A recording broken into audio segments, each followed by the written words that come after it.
chete. Rugare mapostori. Arikuvara rugare. Arikazvababa rugare. Aiwa ndinotenda nekuvimba kuti zvese izvi zvaitwa nekuda kwechinhu chinonzi rugare. Rudo rwamaratidza. Ndoda kukutendai ndoda kukutendai. Rudo rwakadai rwamunoratidza pazvinhu zvababa. Murambe muchizviita misi yose namazuva ose. Rugare hama dzangu. Rugare hama dzekutenda. Asi Kristu rudo. Rugare. Zvoreva kuti munhu wataunganira uyu ndorudo rwacho.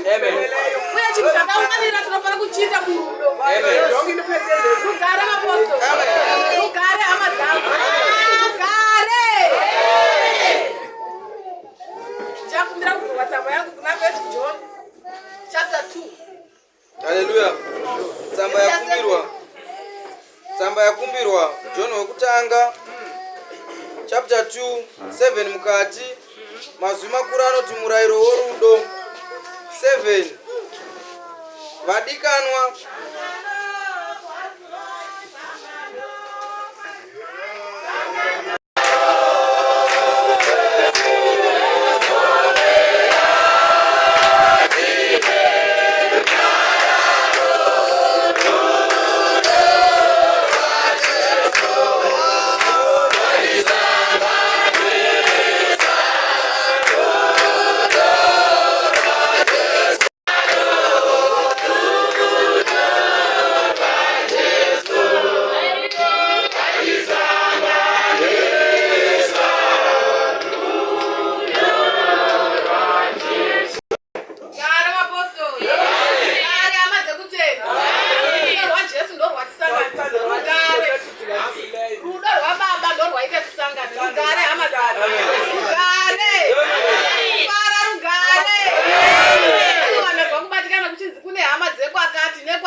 nekuti muna Kristu hanzi hakuna vanodziziva kwakati. Rugare. Isharuwa tiri kushandira nderumwe chete. Rugare. Wendo watiri kugadzira nderumwe chete. Rugare. Ishamwari kugadzira ndewedu tese nderumwe chete. Rugare. Asi hakuchina muJudha kana muSamaria. Hazvichina achanzi wekwanhingi kana wekwanhingi. Kana taungana panyaya idzi taamumunda waKristu. Rugare. Zvikati zvakudai izvi kuti tizvizwisise nekuda kwechinhu chinoziviso. Rugare amazana. Rugare mapostori. Rudo rwaita kuti tiungane pano. Rudo rwaita kuti tinge tiri pachinhu ichi. Rugare amazana. Rugare vana vekutenda. Zvonzi kana uine rudo haugoni kusarudza. Haugoni kuti ndiwa hama yangu iyi haisi hama yangu. Tese muna Kristu tiri vanhu vamwe chete. Tese muna Baba tiri chinhu chimwe chete. Rugare mapostori. Rugare hama dzangu. Handigoni kuti ndiri mwana weRobhabhati. Haugoni kuti ndiri wekuruvheneko. Haugoni kuti ndiri wakanhingi. Nekuti hatisisina mupatsa. Koma murume watiri kushandira ndemumwe chete. Asi ndiye musoro wekereke Kristu. Ndiye muridzi wekereke Kristu. Ndiye zvewatiri kushandira. Rugare hama dzangu. Asi iye wakafa pamuchinjikwa. Achifira zvivi zvedu. Izvi akazviita nekuda kwerudo.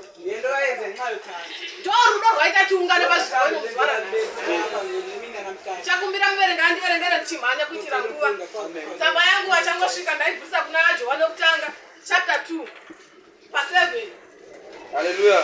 Tsamba yakumbirwa First John chapter 2 7 mukati. Mazwi makuru anoti murayiro worudo. 7 vadikanwa handikunyorerei murayiro mutsva asi murayiro wekare wamakanga munawo kubva pakutanga. Murayiro wekare ndiro shoko ramakanzwa.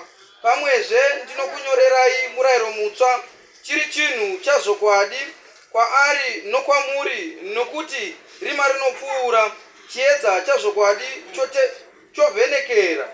Uyo unoti ndiri muchiedza achivenga hama yake uchiri murima kusvikira zvino. Unoda hama yake unogara muchiedza, hapane chigumbuso maari. Asi unovenga hama yake uri murima, unofamba murima, haazivi kwaanoenda, nokuti rima rakapofomadza meso ake.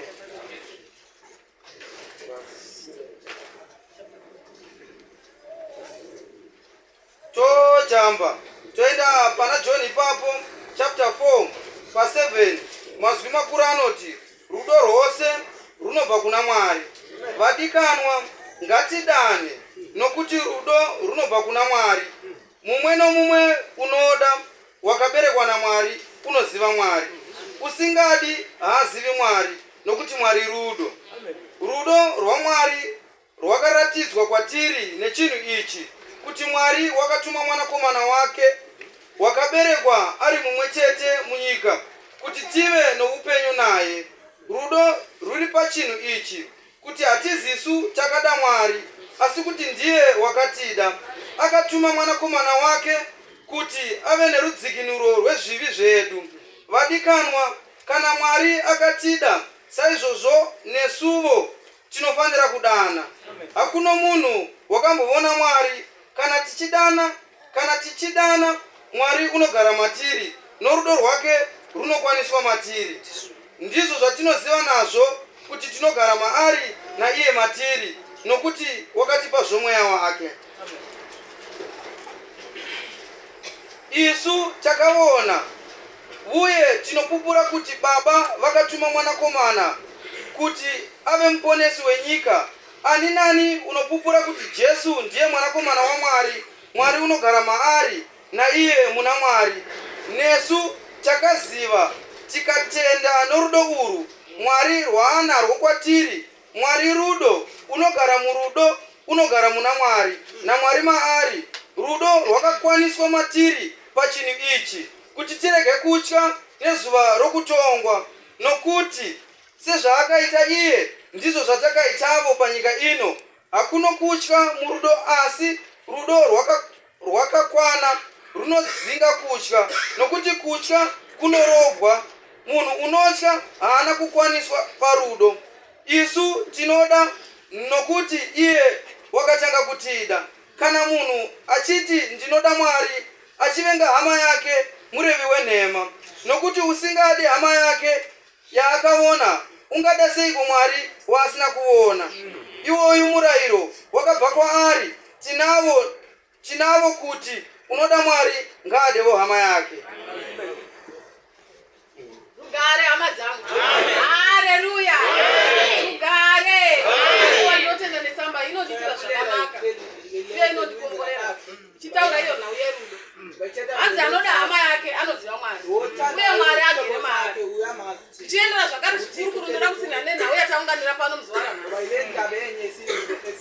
Nhau iyi ine lingi nenhau yerudo. Uye ndo yaita zvakare kuti tiungane panzvimbo imwe chete kuti tiite chinhu. Kudai yanga tiri nhau yerudo pamwe dai tisiri pano. Uye kudai tisiri pamwe chete. Hanzi nhau inonzi yeHoly Communion inoparidza zvakare nhau yerudo. Nekuti zvese izvi zvinoitwa kana muri mumweya waMwari wazvokwadi, muri mumwe chete. Zvese zvemuumwe chete waMwari zvinoitwa kana muchinge muine rudo. Rugare mapostori. Rugare hama dzangu. Hanzi haungati iwe une rudo kana uchiti iyi hama yangu handii. Kana kuti ndinoda nhingi uyu nhingi handimuti. Kana kuti ndichechi ndakaivenga iyi handii. Unamati uyu hauzivi. Nekuti anoziva Kristu ane rudo maari. Anoziva Mwari ane rudo mukati maari. Rugare mapostori. Rugare hama dzangu. Chandinoziva kana maunganira nhau dzinodzi dzeHoly Communion, kunge muine hana dzakachena nemwoyo yakachena, muine rudo, muchidanana sezvataura shoko. Tichitanga kuverengwa zvanzi hama dzangu ngatidane. Ngative ine rudo. Ida hama yako sekuda kwaunozviita iwe. Kuzvizwa kwaunozviita iwe idawo hama yako saizvozvo. Ndokuti tikwanise kuita chinhu chimwe chete. Nekuti shoko kana richiverengwa rinotiratidza iro kuti rakaitwa zvese nekuda kwerudo. Akatinyorera akatiitira zvine rudo. Rugare mapostori. Rugare hama dzekutenda. Rugare mapostori. Saka rudo ndo chinhu chanoda kukukurudzira imi vese muzuva ranhasi, kuti hamugoni kuungana panzvimbo kuti muite chinhu chimwe chete kana musina rudo. Hamugoni kuungana panzvimbo kuti mubatirane kana musina rudo. Rugare mapostori. Rugare hama dzekutenda. Kana wauya uchiti ndiri kuda kunoona, wauya usiri mumweya werudo. Kana wauya uchiti une zvaunofambira, wauya usiri mumweya werudo. Kana wauya panzvimbo ino, wauya uine chinangwa, asi chinangwa chandinokutumira muzuva ranhasi ndechekuti iva nerudo. Nhau yaunganirwa pano inhau yekudya chinhu. Ndo nhau yeHoly Communion. Asi izvi chandinoziva ndechekuti zvinoitwa kana muri mumweya waMwari mumwe chete. Zvinoitwa kana muri mumwe chete. Kana muchibatirana pamwe chete. Nekuti ukaverenga magwaro zvinonzi vapostori pavaiungana pega pega, vaiungana vari pamwe chete. Vokwira kuimba yekumusoro, vatange kumedura chingwa vari pamwe chete. Rugare mapostori, rugare hama dzekutenda. Uri kuti rudo ndo rwaitungamira zvose. Rugare rudo ndo rwaitungamira. Rugare hama dzekutenda.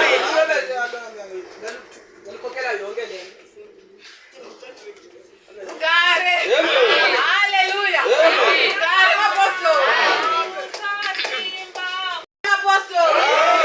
ndangokuyambira kuti nerimwe rezuva mutange makamira muri pakereke penyu muchitidzirira pamugoti kana kuti rekuropafadzi.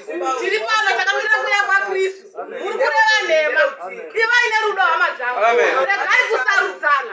Batiranai murudo. Kwese kwamunobata muri. Chandinoziva kwese kwamunenge muri sangano. Asi muri kushandira musharuka mumwe chete. Chandinoziva kwese kwamunenge muri kumakaungana. Asi muri kusakura nzira iri kuenda kumusha mumwe chete. Nekuti musha womuchaenda ndo mumwe chete. Asi izvi zvinonzwisisika chete kana muchinge maziva rudo. Rugare mapostori. Kuti muzive Mwari kuziva rudo. Asi aziva baba aziva mwanakomana. Aziva mwanakomana aziva baba.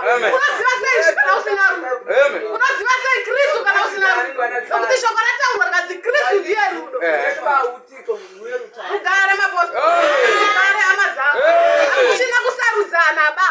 Hakuchina muJudha nemuSamaria. Hakuchina wakwanhingi newakwanhingi. Nekuti iye akamirira tese. Uye kutimirira kwaakaita hakuna chazindo hanzvadzi yangu yandainamata nayo. Hakuna chazava ndosisi yangu yandainamata nayo. Chichadiwa ndo moyo waunawo. Chichatsvagwa ndo moyo iwoyo. Ndosaka tiri kukurudzirana nhau yerudo. Rugare mapostori.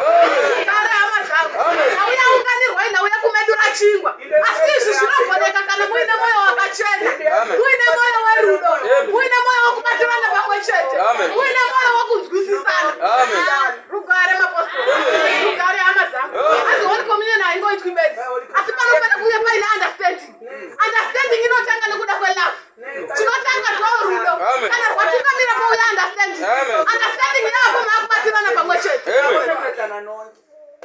Nekuti pamabasa apostora zvinonzi vadzidzi vakanga vakaungana panzvimbo imwe chete. Vaungana panzvimbo imwe chete. Mweya mushanu ndokuburuka. Ndokugorwa kwakaita ndimi. Rugare mapostori. Rugare mapostori. Saka rudo ndogunotonga. Nekuti iye anotaura kuti ndini rudo. Rugare mapostori. Rugare hama dzangu. Zvakanakei kuti sekuungana kwatakaita izvi. Turiyo rinatenza achiuya saizvozvi. Chachimwe chete yaKristu yotozi ndo yakamira pano. Takutoenda kumusha takachena. Rugare mapostori. Rugare hama dzangu. Ngativei nerudo kwese kwatiri. Ngatidzidzei rudo hama dzangu. Ngatibatiranei pamwe chete hama dzangu. Nekuti kudzidzi ichechi kunge tiine rudo. Kuti idzikereke yaMwari kunge kuine rudo. Rudo ngaritonge mukati mehana dzedu. Rudo ngaribate mukati mehana dzedu. Averenga munyoro zvikanzi handikunyoreri kamwe murayiro. Asi murayiro ndo iwoyo wandakanyora. Ndo murayiro mumwe chete werudo. Kunyange naPauro ane nguva yaita achinyora tsamba kuvakomana. Aitoti ndinokutenda nerudo rwandiri kunzwa rwauri kuita pakereke yakati. Zvoreva kuti rwaitotonga rudo irworwo. Une zvarwairipota pamweya rudo irworwo. Zvoreva kuti kana kusina rudo hakuna kereke.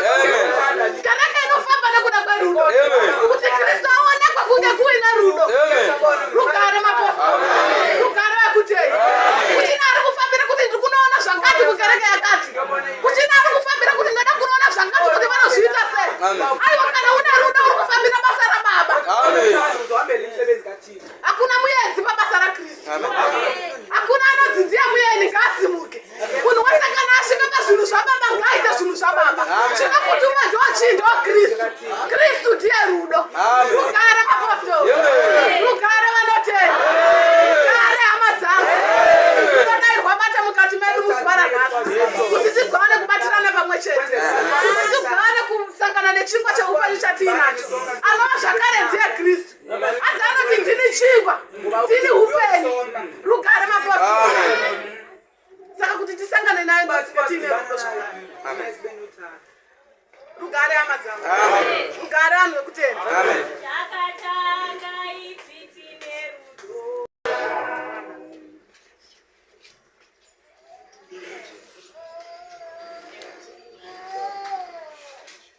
Ya mutende baba unotiranga. Haleluya. Rugare mapostori. Rugare vanotenda. Tikati taparidza